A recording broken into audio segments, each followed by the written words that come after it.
I just want to make it clear, I'm not the legal fiction corporate entity defendant. Okay. Maybe All right. if I give Sir, a name. you're allowed Objection, one that violates minute. my due process. Objection, that violates my right to a personal bond. He's I have a not constitutional right, as you to appear said, at to 9. be innocent without guilty. All right, guys. Today we're looking at one of the most insane sovereign citizen moments ever recorded. This guy is completely delusional and genuinely believes his own nonsense, like shouting, "I do not consent" will somehow make the law disappear. Spoiler alert, it won't. Do these people really think yelling magic words cancels reality? Let's dive in and watch this judge shut him down and give him the harsh reality check he desperately needs. And then we've got Mr. Martin. He claims to be an attorney, so here to speak with Mr. Fanto. I'm looking forward to it. All right, this is 241388, the state of Michigan versus Eric Joseph Martin. Sir, can you tell me your name? Oh, not the Romans HarshTruth, if that's what you're wondering. Okay. Are you going to tell me your name or not, Mr. Martin? I just want to make it clear, I'm not the legal fiction corporate entity defendant. Okay. All right. If I give Sir, if you require accommodations to use the court because of disabilities, or if you require a foreign language interpreter to help you fully participate in court proceedings, please let the court know immediately. You are here today on count 1, domestic violence. There's an allegation that on June 8th of 2024 in the city of Taylor at 9074 Clifford, that you did make an assault or an assault and battery upon Crystal Nicole Martin, a resident or former resident of your household, contrary to MCL 750.81 parent 2. This is a misdemeanor punishable by up to 93 days in jail and or $500. A consecutive sentence may be imposed under MCL 750506A if the assault was committed in a place of confinement. Those are the charges against you.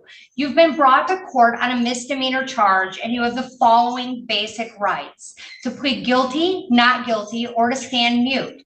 If you stand mute, a plea of not guilty will be entered, and you may plead no contest with the permission of the court. You have the right to a trial by a jury and to have the assistance of an attorney.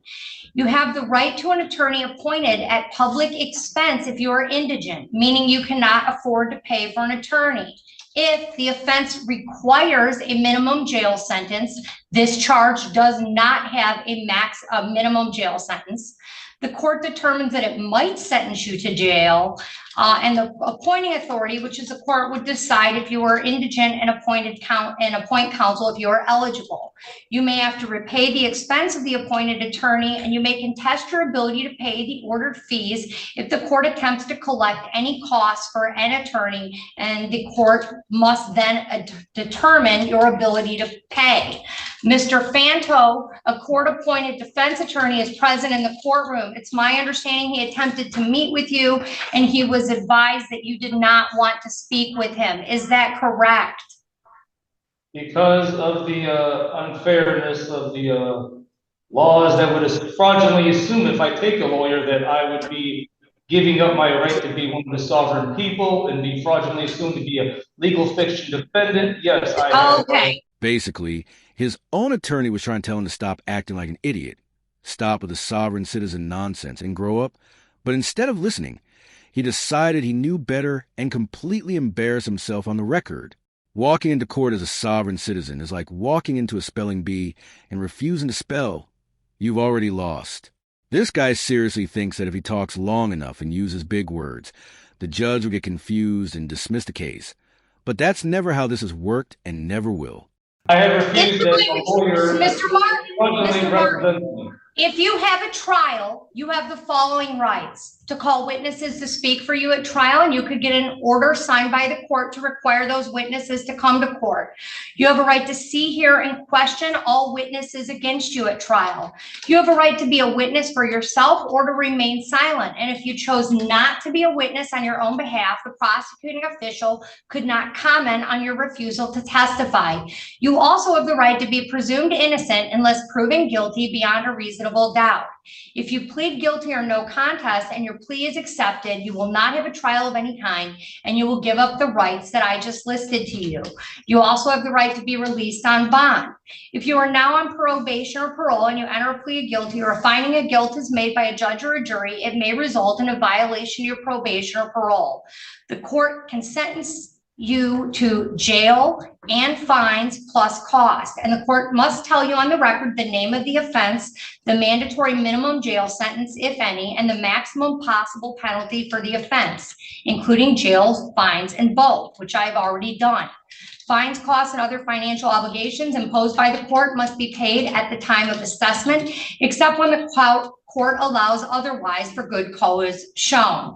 If you are not able to pay due to financial hardship, you can contact the court immediately and request a payment alternative. So those are your constitutional rights going forward, Mr. Martin. I want to make it clear, I have been legally arrested here by barred away, okay, because he just went by her lies saying I kicked her. As soon as he walked through my door, I'm the one that called 911 on Crystal Martin, okay?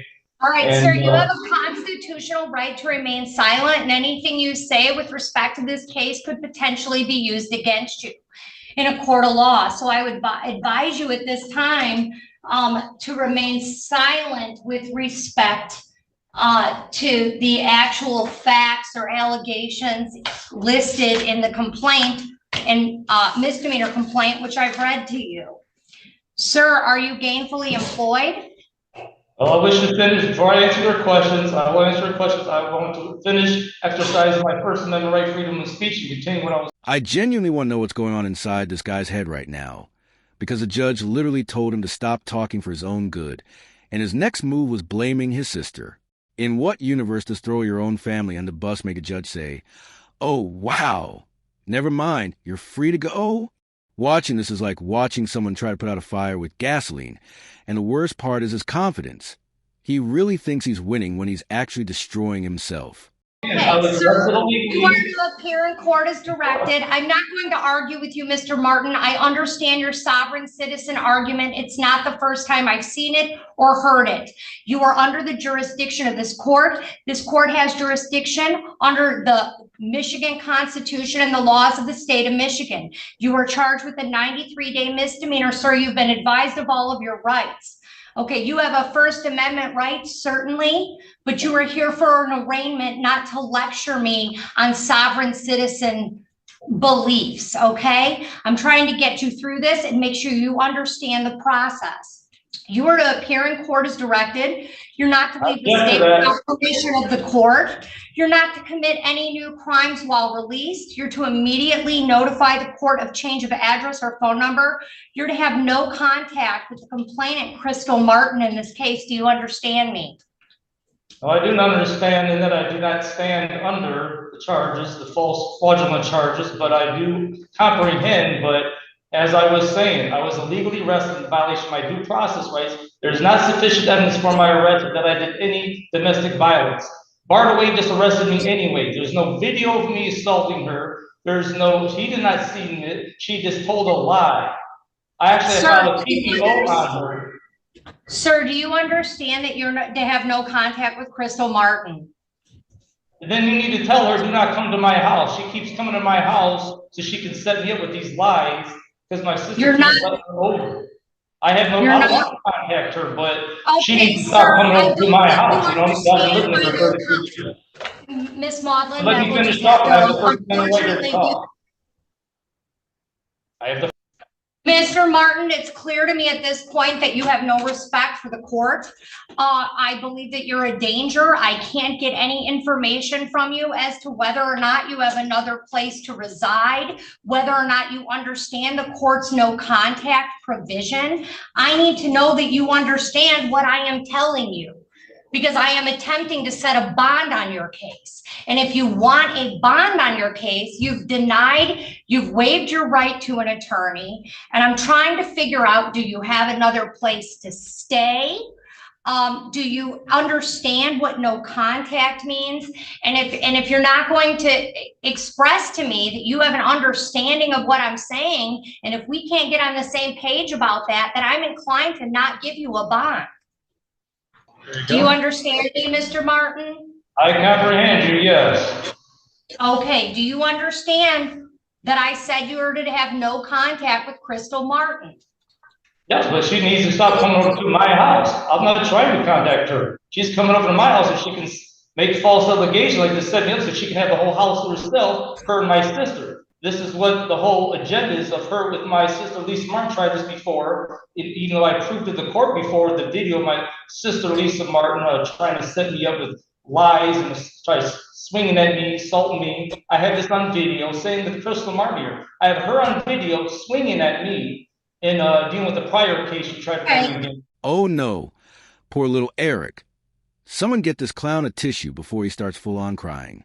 You've really got to be something else when your ex and your own sister team up to get you locked up, because that's not a coincidence. That's a group effort.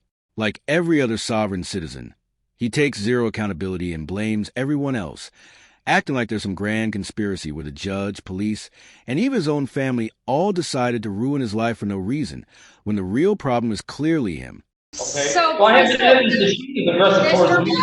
Mr. Martin, does Crystal Martin live at the home on Clifford Street? Yes, she comes over like for a day or two, and my sister lets her come over, and she stays there for a day or two. Yes, and then here and there. Okay, so your sister owns the home. No, she doesn't own the home thing. So my understanding is the bank really owns it. It's always been like my parents' house. But I don't even think really my parents own it because they didn't finish paying off the mortgage or whatever. So I think technically it's the bank's house, but me and my brother and sister have been staying there for a long time. Me there for like 32 years.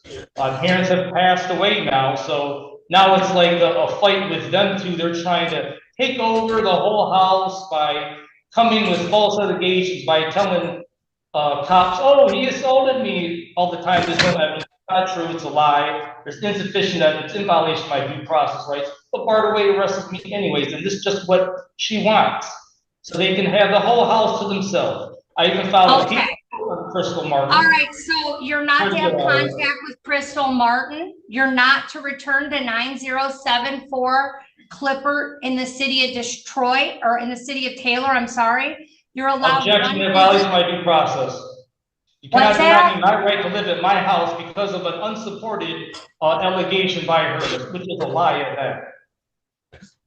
Like I said, the cop had no sufficient evidence. She just told a lie, and the guy didn't even, Bartaway that is, the police officer, just came to me and arrested me right off the bat. That violates my due process rights if sufficient evidence. Sir, you're allowed one visit to the premises to obtain personal belongings. You must be accompanied by a police officer. And I want Bartaway. Well, hold on, I'm gonna let you finish. I'm just gonna finish what I got to say, so you don't cut me off. And I want Bartaway arrested for his illegal arrest. I want Bartaway arrested for illegally arresting me. I want him charged for assault and battery, for illegally arresting me, and kidnapping. Okay. Because it was without my consent. Mr. Martin, if you are not allowed at the 9074 Clifford Street address, where will you be staying? I am allowed. I don't have nowhere else to live. That's my house. I'm allowed there. You ordered that is illegal. That violates my due process. All right. He has a $2,000 cash bond with a GPS tether. Yes, objection. That violates my right to a personal bond. He's not to appear at night. Innocent without guilty. He cannot come to 9074 Clifford or be in contact with Crystal Martin. I love how the cop rolls the camera away like even the equipment is tired of this nonsense, because nothing seems to get through to this guy. Getting arrested and roasted by a judge still isn't enough of a reality check for him. Even though courts are not required to entertain fake legal arguments, and real case law like United States versus Phillips proves sovereign citizen defenses do not work. He's acting like a grown 6-year-old throwing a tantrum, and honestly I've met 6-year-olds with more common sense. Let me know in the comments how old you think he was acting, and if you enjoyed the video, make sure to like and subscribe because I post every single day.